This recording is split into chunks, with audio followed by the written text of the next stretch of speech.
Nah menurut kalian gimana tuh? Benar nggak kalau kalian ini generasi strawberry atau orang-orang yang sebenarnya aduh untuk masa depan kayaknya nggak cerah-cerah banget? Gimana tanggapan kalian? Jadi gini. Jadi menurut saya ada alasan kenapa depresi atau isu mental health itu lebih terkenal di kalangan Gen Z. Itu salah satunya adalah media sosial. Jadi gini, orang-orang itu sering menunjukkan apa yang dia punya, apa yang dia bisa, pamer gitu. Dan semua orang itu nggak bisa menerima hal itu dengan baik. Mungkin zaman dulu itu juga ada orang pamer, tapi nggak semudah sekarang pamernya. Jadi orang-orang itu lebih, oh dia kok bisa ya, oh dia orang tuanya gini-gini ya. Jadi kayak rasa kecil itu salah satu faktor yang menyebabkan banyak orang yang depresi. Itu salah satu alasannya. Terus setuju nggak kalau dibilang? Setuju. Sebenarnya saya juga setuju.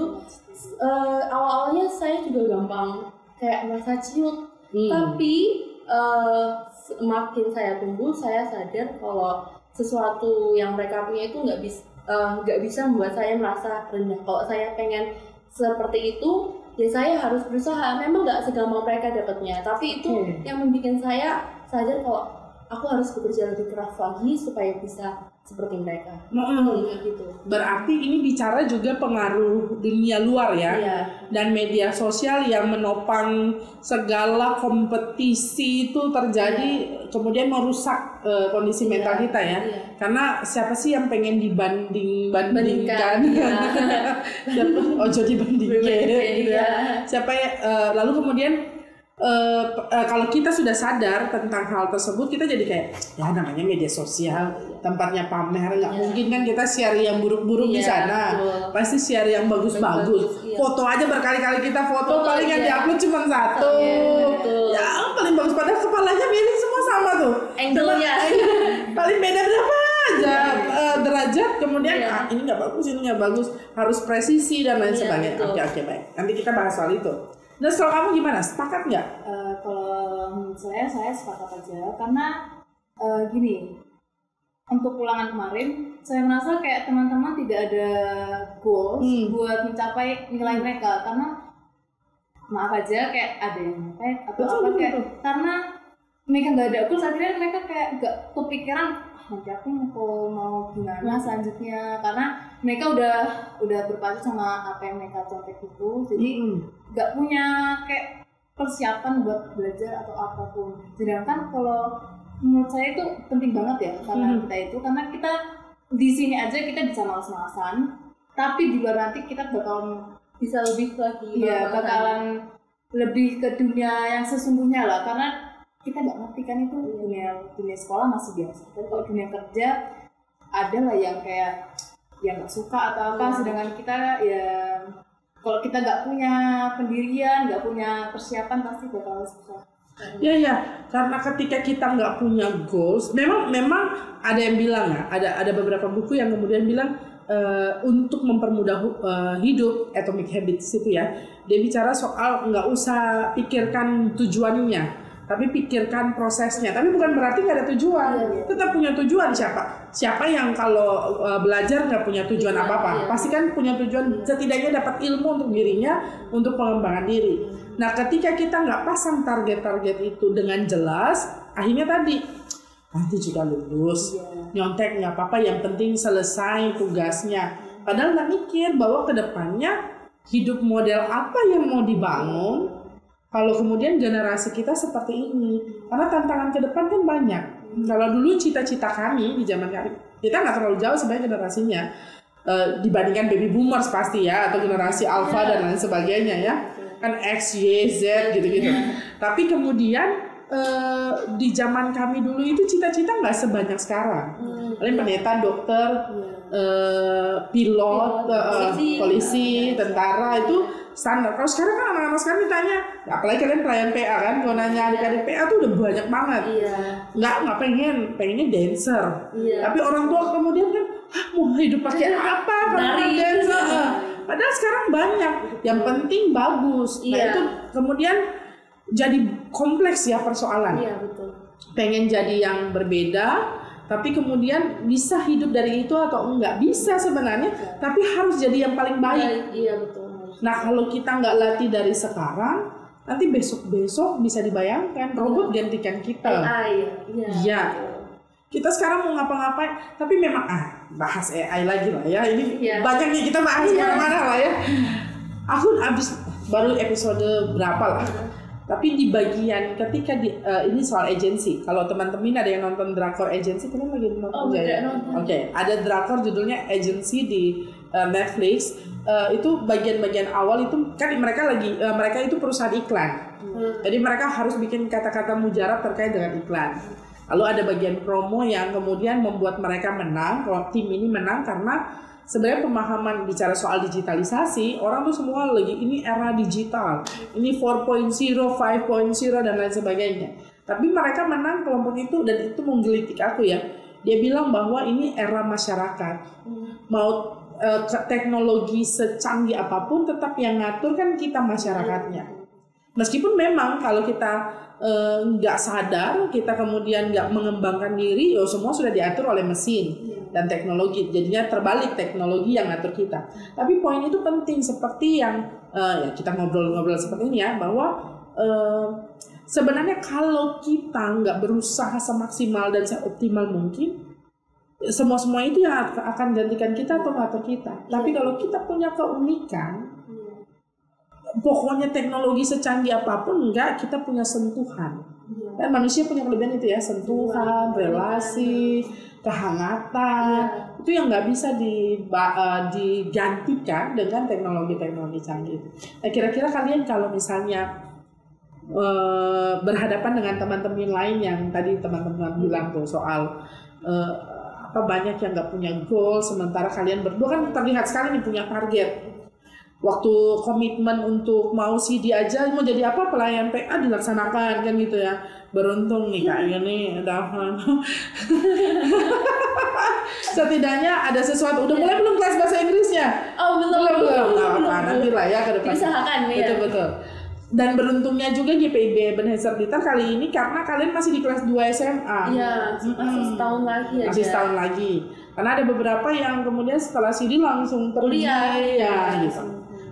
Balik ke pertanyaan tadi. Kira-kira kalau kalian ketemu dengan teman-teman yang nggak punya goals apa-apa, lalu kalian sendiri sudah tahu betapa menyeramkan dalam tanda petik dunia ke depan, kalian mau ngomong apa? Kalau misalnya memang teman dekat, itu pasti kan diingatkan. Tapi seberapa banyak pun saya mengingatkan, kalau mereka nggak ada keinginannya, itu bakal susah bagi mereka buat maju. Jadi itu tetap harus dari diri sendiri. Itu memang harus dari diri sendiri. Mulai dari diri sendiri. Iya, betul. Gita Bakti berapa teman-teman? Kalau Agnes? Kalau aku sih lebih pintar aja ya timing waktu, karena untuk zaman sekarang kayaknya timing waktu susah banget ya. Kayak kegiatan sekarang kayak dari sekolah, dari luar, apalagi dari pertemanan banyak banget. Jadi untuk aku sendiri pintar timing waktu, karena timing waktu itu penting banget. Karena kalau kita kelewatan sedetik pun ya, sedetik aja, itu bakalan merubah ke depannya. Jadi pintar timing waktu, terus pergunakanlah waktu yang lebih baik ya. Lebih efektif, lebih efisien, karena nggak bisa diulang. Pokoknya apa yang sudah dijalani sekarang ini ya udah, kita tinggal perbaiki ke depannya apa yang harus kita lakukan. Dan kalau bahas soal waktu, kalau tidak digunakan sebaik mungkin, menyesalnya pasti dinanti. Kata Panji Pragiwaksono tuh apa tadi aku mau bilang ya? Mimpi itu nggak pernah mati, jangan bunuh mimpimu. Mimpi nggak pernah mati karena dia akan bangkit. Dia hanya pingsan. Nanti dia akan bangkit di masa depan dalam bentuk penyesalan. Gitu. Jadi kalau kita nggak berusaha raih, memang harus ada ruang-ruang pada keikhlasan, kerelaan ketika mimpi nggak terwujud. Tapi kalau kita berusaha, pasti kemudian kita nggak akan nyesal. Setidaknya kalau tidak tercapai, ya udahlah, mungkin bukan rezekiku, yang penting saya sudah setidaknya diriku. Kalian tahu gitu nggak? Diriku pernah berjuang setidaknya. Kalian nggak tahu kan ya, syukurlah. Setidaknya kami nggak terlalu jauh lagi. Beda referensi lagunya beda ya. Baik. Ini yang terakhir, kan biasanya orang tuh ngomong dari masa depan ke masa lalunya. makasih ya sudah berusaha sehingga kita ada saat ini. Nah sekarang sebaliknya, kalian mau ngomong apa untuk masa depan kalian? Untuk Elsya di umur 25 tahun, untuk Agnes di umur 25 tahun. Dalam bayangan tadi dalam bayangan bahwa kalian sudah jadi siapa tahu ya podcast ini bisa jadi ingat-ingatan, motivasi buat kalian juga, bukan cuma buat teman-teman bahwa aku pernah ngomong gini. Terus sekarang ternyata terwujud. Kalau nggak terwujud ada evaluasi yang perlu dilakukan. Nah, kamu mau ngomong apa untuk Elsya 8 tahun lagi? Yang dalam pikiranku yang sudah jadi pegawai gitu. Di perusahaan karyawati di perusahaan multinasional gitu. Atau jangan-jangan yang punya perusahaan multinasional. Apa sih ya? Apakah bahagia dengan pilihannya? Nggak ada. Terus pesan-pesannya semoga tetap menjadi pribadi yang selalu merasa bersyukur dan tidak merendahkan orang lain. Jangan lupa setiap perjuangan yang telah dilakukan, itu aja. Kenapa harus bahagia di pertama sih?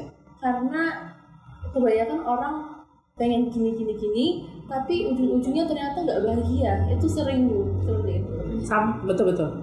Ada banyak teman-temanku yang kalau cerita, meskipun dulu kita pikir itu cuman derita yang kamuflase, semua orang punya itu, tapi ternyata real. Bahwa gue kerja mati-matian untuk anak-anak, tapi ketemu anak tuh jarang gitu. Karena apalagi kalau di daerah Jakarta ya, pergi anak belum bangun, pulang anak sudah tidur gitu.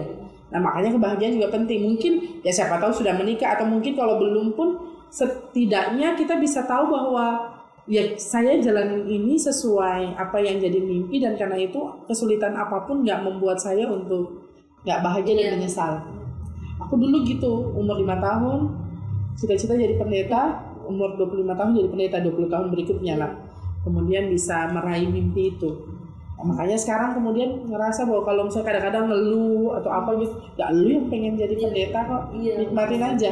Dan akhirnya tantangan apapun memang gitulah risiko dan konsekuensi jadi pendetanya. Oke.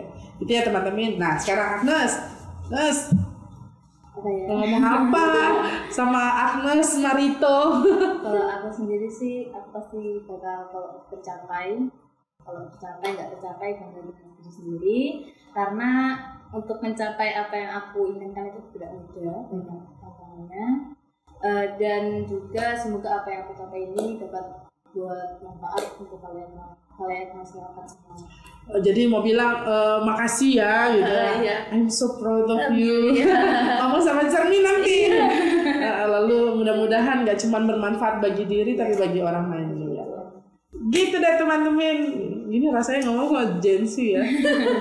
Tak gitu beda kalau dengan orang-orang yang seumuranku itu tuh refleksinya tuh banyak, panjang, berdasarkan teori yang sudah banyak pikiran. Iya, betul. Kalian juga sudah banyak kok. 17 tahun pasti nggak mudah ya. Apalagi di masa-masa sekarang. Oke. Ada closing statement nggak untuk di akhir? Semangat buat semua Gen Z. Buktikan kalau kita bukan generasi strawberry. Ya. Betul. Oke, ada lagi Nas? Mereka kompak banget ya ampun. Oke teman-teman, apapun yang kalian alami saat ini, ingat dan percayalah bahwa kalau kalian sudah berjuang secara maksimal, maka yang tinggal kita lakukan adalah bersyukur. Tapi kalau belum berjuang secara maksimal ya usahakan lebih keras lagi, lebih cerdas lagi, dan lebih ikhlas lagi untuk menghadapi setiap tantangan dalam hidup ini. Untuk teman-teman yang generasi Gen Z ya, fighting. Oke deh kalau gitu teman-teman bisa saksikan podcast Tanpa Podium dengarkan setiap hari Rabu di Spotify. Lalu tapi Spotify sekarang sudah bisa ada video-videonya, jadi bisa saksikan, bisa dengarkan, dan juga bisa saksikan di kanal YouTube @podcast Tanpa Podium setiap hari Sabtu. Untuk iklan dan lain sebagainya, informasi-informasi ada di Instagram @podcast Tanpa Podium. Oke deh kalau begitu teman-teman, sampai jumpa di episode selanjutnya. Saya Patricia pamit. Saya Alsya pamit. Dan saya Agnes pamit. Dah. Tuhan berkati.